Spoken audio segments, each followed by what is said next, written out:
السلام عليكم ورحمة الله وبركاته. الحمد لله والصلاة والسلام على رسول الله وعلى آله وصحبه أجمعين.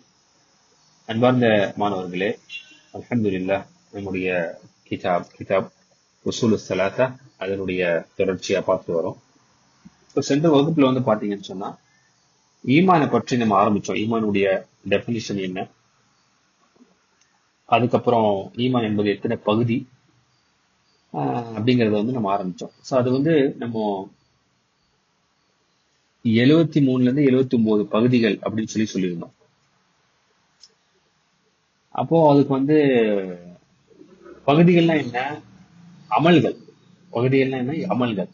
அதாவது என்னென்ன அமல்களுக்கு சொல்லப்பட்டிருக்கோ அது எல்லா அமல்களும் சேர்த்தால உயர் நிலை அமல் என்பது நம்மளுடைய லா இலாஹ இல்லல்லாஹ் என்ற அந்த வார்த்தை, அதனுடைய விஷயங்கள். அதுல ரொம்ப கீழ் நிலை என்பது என்னது, ஒரு கல்லை அகற்றுவது, பாதையில் இருக்கக்கூடிய ஒரு கல்லை அகற்றுவது, அது கூட ஈமான். நல்ல விஷயங்கள், நல்ல எண்ணங்களை கொண்டு அகற்றுவது ஈமான். அதே போல வெட்கம் என்பது ஈமானுடைய ஒரு பகுதி, அதாவது ஈமானுடைய ஒரு நிலை என்பதை ஒரு வாக்கியமாக, ஒரு பேராகிராஃபா இங்க நம்ம பார்த்திருக்கோம். இங்க பாத்தீங்கன்னு சொன்னா 3 விஷயங்களை இவங்க தேர்ந்தெடுத்திருக்காங்க. ஒண்ணு லா இலாஹ இல்லல்லாஹ், அது பாத்தீங்கன்னு சொன்னா வாயால சொல்லக்கூடிய ஒரு அமல். கல்லை அகற்றுவது, அது கையால செய்யக்கூடிய ஒரு அமல், அதாவது நம்முடைய உறுப்புகளால் செய்யக்கூடிய ஒரு அமல். ஹயா, வெட்கம் என்பது நம்முடைய உள்ளத்தால் நம்ம இருக்கக்கூடிய ஒரு அமல். இந்த ஹயா எப்படின்னு சொன்னா, வெட்கம் எப்படிப்பட்ட வெட்கம் அப்படின்னா, ஒருத்தரை பார்த்து அந்த வெட்கம் கிடையாது. என்ன வெட்கம் அப்படின்னு சொன்னா, ஒரு செயலை நம்ம நபிசுவாசனுடைய ஒரு ஹதீஸ் இருக்கு. அதாவது நீங்கள் ஒரு விஷயத்தை கண்டு நீங்க வெட்கப்படலன்னா அந்த விஷயத்தை நீங்க செய்யுங்க. இது அலம் தஸ்தஹி ஃபஸ்அல் மஷி. நீங்க ஒரு விஷயத்தை செய்வதற்கு தயக்கப்படலன்னா நீங்க அந்த விஷயத்தை செய்யுங்க. அப்போ அப்படின்னா என்ன அர்த்தம், ஒருத்தர் ஈமான் இருக்குன்னு சொன்னா அவர் என்ன பண்ண மாட்டாரு, ஒரு தவறான செயலை பகிரங்கமா செய்ய மாட்டாரு. இப்போ உதாரணமாக சிகரெட் குடிப்பதோ இல்ல மது அருந்துவதோ, இதை வெளிப்படையா செய்ய 4 பேர் பார்த்துட்டு என்ன பண்ணுவாங்க அப்படின்ற வெக்கம் இருக்கும். அந்த அதுதான் அந்த ஹயா. சரியா? அது ஒரு முஸ்லிம்களுடைய ஒரு நிலை. சில பேருக்கு என்ன பாத்தீங்கன்னா முத்தி போயிடும், அந்த வெட்கமே இல்லாம போயிடும். அவங்களுக்கு வெட்கமானலாம் இல்லாது இருக்காது. யார் என்ன சொன்னாலும் கண்டுக்க மாட்டாங்க, பகிரங்கமா செய்வாங்க. அவர்கள் கிடையாது இது, அவர்களுக்கு அந்த ஹயாவே இல்லை. அவங்க எப்படி இது ஹயாவே கிடையாது. சோ இங்க நான் என்ன சொல்ல வரேன் அப்படின்னு சொன்னா, 3 விஷயங்கள் சொல்லிருக்கேன். ஒண்ணு வாயால் செய்யக்கூடிய அமல், உள்ளத்தால் செய்யக்கூடிய அமல், அது ஹயா. அதுக்கப்புறம் நம்ம கையால் காலால் செய்யக்கூடிய அமல், அதாவது அகற்றுதல். அதாவது என்ன சொல்ல வராங்கன்னா, ஈமான் என்பது 3 விஷயங்களிலுமே இருக்கும். வாய், உள்ளம், அதே போல உறுப்புகள். சோ 3 விஷயங்களில் கொண்டதுதான் ஈமான் அப்படிங்கறத நமக்கு சொல்ல வராங்க. அடுத்து பாத்தீங்கன்னு சொன்னா, அர்கானுஹு சித்த, அதனுடைய தூண்கள் 6. எப்படி இஸ்லாமுடைய தூண்கள் 5ஓ அதனுடைய தூண்கள் 6. அதாவது ஈமானுடைய தூண்கள் 6. அதாவது ஒருத்தட்ட ஈமான் இருக்குது அப்படின்னு சொன்னா இந்த 6 விஷயங்கள் கண்டிப்பாக இருக்க வேண்டும். என்னது? அன் துஅ்மின பில்லாஹி வ மலாயிகத்திஹி வ குதுபிஹி வ ருசுலிஹி வல் யௌமில் ஆஹிரி வ துஅ்மின பில் கத்ரி கைரிஹி வ ஷர்ரிஹி. இது நம்ம மனப்பாடம் பண்ணியிருப்போம் சின்ன வயசுல.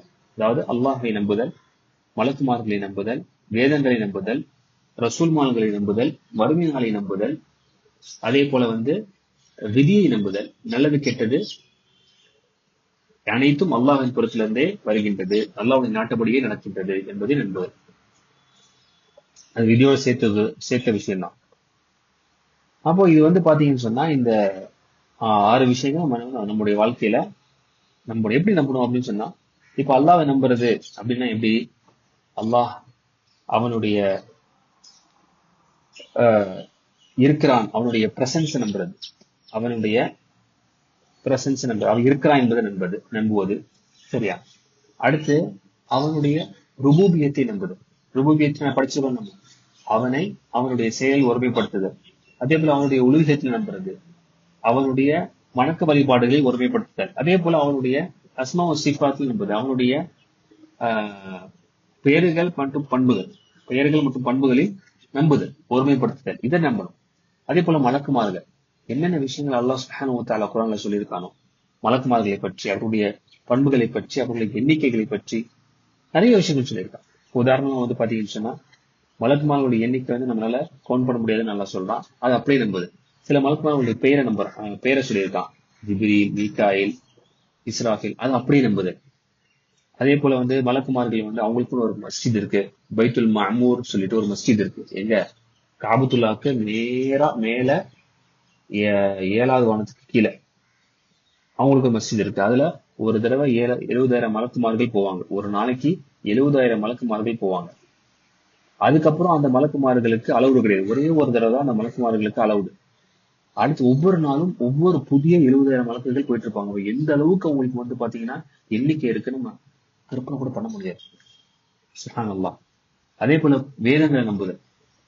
வேதங்கள்ல இருந்து என்னென்ன வேதங்கள்லாம் இறக்கப்பட்டுச்சு, பெயர் சொல்லப்பட்ட வேதங்கள், குர்ஆன், ஜபூர், இன்ஜீல், தௌரா, இதெல்லாம் பெயர் சொல்லப்பட்ட வேதங்கள். இது தவிர அல்லாஹ் சுப்ஹானஹு வ தஆலா நிறைய வேதங்களை அனுப்பியிருக்கான். அந்த வேதங்கள்லாம் அப்படியே நம்புதல். அதே போல ரசூல்மார்கள் பெயர் சொல்லப்பட்ட ரசூல்மார்கள் 25 இருக்காங்க குர்ஆன்ல. அவர்களே அப்படியே நம்புதல். அவங்களுடைய பெயரை அப்படியே நம்புதல். அது போல நிறைய ரசூல்மார்கள், நிறைய பெயர் சொல்லப்படாத ரசூல்மார்கள் ஒவ்வொரு சமுதாயத்திற்கும் அல்லாஹ் அனுப்பியிருக்கான் என்பதை நம்புதல். அதே போல மறுமை நாளை பற்றியுள்ள அனைத்து விஷயங்களையுமே இதெல்லாம் சொல்லப்பட்டிருக்கும். மரணம் முதல் மறுமை வரை என்னென்ன விஷயங்கள் எல்லாம் சொல்லப்பட்டிருக்கோம். கபருடைய வாழ்க்கை, அதனுடைய விஷயங்கள், நல்லவங்க கெட்டவங்களுக்கு என்ன நடக்கும், அதே போல மறுமை நாளை எதிர்த்த உடனே என்னென்ன விஷயங்கள் நடக்கும். அவருடைய புத்தகம், கையோலை வந்து அவர்கள் கையில கொடுக்கப்படும். வலது கையில கொடுத்தா நல்லவங்க, இடது கையில கொடுத்தா கெட்டவங்க. அவங்களுக்கு வந்து கேள்வி கணக்கு இருக்கு. நன்மைகளை தராசில் வைக்கப்படும், நன்மைக்கு தராசில் வைக்கப்படும். சிராத்துல் முஸ்தகீமுடைய பாதையை மனிதர்கள் கடக்க வேண்டும். இப்படி நிறைய விஷயங்கள் அதை பத்தி அதிலே ஒரு தனி டாபிக், அது பின்னாடி பார்ப்போம். இதெல்லாம் நம்ம என்ன பண்றதுன்னு சொன்னா நம்புதல். இதெல்லாம் நம்ம கேட்டிருக்கோமோ அதை நம்புதல். கேட்காத விஷயங்கள் இருந்தால் அதே நம்புதல். அது எந்த சந்தேகமும் கொள்ளக்கூடாது. அதே போல விதியை பற்றி என்னென்ன விஷயங்கள் இருக்கு அதே நம்புதல். விதியை பொறுத்தவரை என்னன்னு பாத்தீங்கன்னு சொன்னா தெரிஞ்சுக்கணும். 4 விஷயம். ஒண்ணு ஞானம், கல்வி, அதாவது அனைத்து விஷயங்களும் முன்னாடி எழுதப்பட்டது என்பதை நம்புதல். இரண்டாவது அனைத்து விஷயங்களும் எழுதப்பட்டிருக்கு. ஞானத்துல மட்டும், அல்லாஹ்வுடைய ஞானத்துல மட்டும் இல்ல, அது அனைத்துமே லவ்ஹுல் மஹ்ஃபூஸ் எழுதல. லவ்ஹுல் மஹ்ஃபூஸ் என்ற புத்தகத்துல எல்லாமே எழுதப்பட்டிருக்கு. அல்லாஹ் முதல்ல பேனாவை படைச்சான். படிச்ச உடனே எழுத சொன்னா பேனாவை. அந்த பேனா சொல்றது என்ன எழுதணும் அப்படின்னு கேட்டுச்சு. என்னுடைய இறைவனே, நான் என்ன எழுதணும்? இப்ப அல்லாஹ் சொன்னா, இது வரைக்கும் இந்த உலகத்துல, அதாவது என்னென்ன விஷயங்கள் நடக்க போதோ அனைத்தும் எழுது. இந்த உலகத்தினுடைய என்னென்ன விஷயங்கள், அதாவது உலகம், பூமி, என்னென்ன விஷயங்கள் நடக்க போதோ எல்லாத்தையும் எழுதுன்னு சொன்னா அல்லாஹ். எல்லாத்தையும் எழுதி வச்சு அதற்குதான் நடக்குது. ஒரு இலை விழுந்தா கூட அந்த லௌஹுல் மஹ்ஃபூஸ்ல இந்த இடத்துல, இந்த பகுதியில ஒரு இலை விழுக போகுது என்று எழுதியிருக்கும். சரியா? சோ அல்லாஹ்வுடைய ஞானம், அல்லாஹ்வுடைய எழுத்து, அல்லாஹ்வுடைய ஞானத்துல இருந்திருக்கு எல்லாமே. அது அல்லாஹ் எழுத்து வடிவத்துல கொடுத்துட்டு லௌஹுல் மஹ்ஃபூஸ்ல. இது ரெண்டுமே நம்பணும். மூணாவது என்னன்னு சொன்னா, அது அனைத்தும் அல்லாஹ்வுடைய நாட்டப்படி நடக்குதுன்னு சொல்லி நம்பணும். விதியை நம்புவது இந்த ஸ்டெப்லாம் இருக்கு. அது எல்லாத்தையுமே அனைத்தும் அல்லாஹ் நாட்டப்படி நடக்குதுன்னு நம்பணும். கடைசியா என்ன நம்பணும்னு சொன்னா, அனைத்தையுமே அல்லாஹ் தான் படைத்தான். இந்த விஷயங்கள் அனைத்தையுமே அல்லாஹ் தான் படைத்தான் என்பதை நம்புது. வழங்குதா இன்ஷா அல்லாஹ்? அதாவது ஞானம், எழுத்து, அவனுடைய நாட்டம், படைப்பு. இப்படி நீங்க ஞாபகம் இன்ஷா அல்லாஹ். இதுக்கு வந்து ஆதாரமா என்ன சொல்றாங்கன்னு சொன்னா, ஏன்னா எப்பவுமே நான் ஆதாரத்துல தான் பார்ப்போம். சூரத்துல் பக்ரா 177வது வசனம், லைஸல் பிர்ர அன் துவல்லு வுஜூஹக்கும் கிப்லல் மஷ்ரிகி வல் மக்ரிப். அல்லாஹ் என்ன சொல்றான்னா, நீங்க வந்து கிழக்கோ மேற்கோ உங்களுடைய முகத்தை திருப்பிக் கொள்வது அது நன்மை கிடையாது. அப்படின்னா என்னங்க அர்த்தம்? எதுக்கு அல்லாஹ் இதை சொல்றான்? அதாவது காபத்துல்லா முதல்ல வந்து பாத்தீங்கன்னு சொன்னா, கிப்லாவுடைய டைரக்ஷன் வந்து பைத்துல் முக்திஸ்ல இருந்துச்சு முதல்ல. அதுக்கப்புறம் மதீனா வந்ததுக்கு அப்புறம் அல்லாஹ் சுப்ஹானஹு வ தஆலா கிப்லா வந்து தொழுகையுடைய இந்த திசையை வந்து அல்லாஹ் காபத்துல்லா மாத்திட்டான். அப்ப இதை வந்து என்ன சொன்னாங்கன்னா, யூதர்கள் என்ன சொன்னாங்கன்னா, பாத்தீங்களா, இவருடைய சௌரியத்துக்கு ஏற்றாற் போல இவர் தன்னுடைய மார்க்கத்தை மாற்றிக்கொள்ள. நேற்று என்னடானா நீங்க பைத்துல் முக்திஸ பார்த்து தொழுவீங்க, இன்னைக்கு என்னடானா நீங்க காபத்துல்லா பார்த்து தொழுவீங்க சொல்லி கிண்டல் பண்ணிட்டு இருந்தாங்க.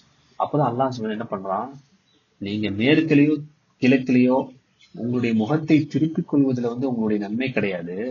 நன்மை எதுலதமா இருக்கு? பல கிண்ணல் பிர்ரா எதுல இருக்குன்னா, யார் மன் ஆமன பில்லாஹி வல் யௌமில் ஆஹிரி வல் மலாயிகத்தி வல் கிதாபி வன் நபி, யார் அல்லாஹ்வை, மறுமை நாளை, மலக்குகளை, வேதங்களை, நபிமார்களை நம்புகிறார்களோ அவர்களுக்கு இருக்கின்றது. இதுல ஈமான் கொள்றாங்களோ அவங்களுக்கு இருக்கு. மேற்கிலேயோ கிழக்கிலேயோ உங்க முகத்தை திருப்பிக் கொள்வதில் நன்மை இருக்கிறது கிடையாது. அல்லாஹ் எதை சொல்றனோ அதை செஞ்சுட்டு போங்க. நேற்று நீங்க அல்லாஹ் உங்களை பைத்துல் முக்தீஸ தொழுவ சொன்னா நீங்க செஞ்சீங்க. இன்னைக்கு அல்லாஹ் காபத்துல்லா பத்தி தொழுவ சொன்னா செஞ்சீங்க. உங்களுடைய இறைவனுக்கு எதை சொல்றனோ அதை நீங்க செய்யறீங்க, அவ்வளவுதான். நீங்க நம்புறதுலதான் உங்களுடைய ஈமானுடைய இது இருக்கு அப்படின்னு சொல்லி அந்த வசனம் அழகான ஒரு வசனம் அல்லாஹ் இறக்கலாம். இந்த வசனத்துல பாத்தீங்கன்னா எல்லாத்துடைய ஆதாரம் இருக்கு. அல்லாஹ், மறுமை நாள், மலக்குகள், வேதங்கள், நபிமார்கள். ஆனா ஒண்ணு மட்டும் இல்லை, என்னன்னு பாத்தீங்கன்னா கதிர். அது தனியான வசனங்களை அதனுடைய ஆதாரத்தை நம்ம எடுத்துக்கலாம். சூரத்து கமர்ல அல்லாஹ் சொல்றான், இன்ன குல்ல ஷைஇன் ஹலக்னாஹு பிகதர். சூரத்துல் கமர்ல 49வது வசனம். அதாவது அல்லாஹ் சொல்றான், ஒவ்வொரு விஷயத்தையுமே விதியை கொண்டு படைச்சோம். ஒவ்வொரு விஷயத்தையும் எப்படி படிச்சோம்? விதியின் மூலமாக படிச்சோம். அப்படிங்கிற ஒரே வசனத்துல அனைத்து விதியினுடைய விஷயத்தையுமே அல்லாஹ் சுப்ஹானஹு வ தஆலா பதிவு செய்தான். சோ அல்ஹம்துலில்லாஹ், இதோட நம்ம ஈமானுடைய இந்த பகுதியை முடிவெடுக்க வருகின்றது. இன்ஷா அல்லாஹ் அடுத்த வகுப்புல இஹ்சானுடைய பகுதி என்ன, அதனுடைய விளக்கம் என்ன, அதனுடைய தூண்கள் என்ன என்பதை நம்ம பார்ப்போம். பாஹ்ரு தஅவானா அல்ஹம்துலில்லாஹ்.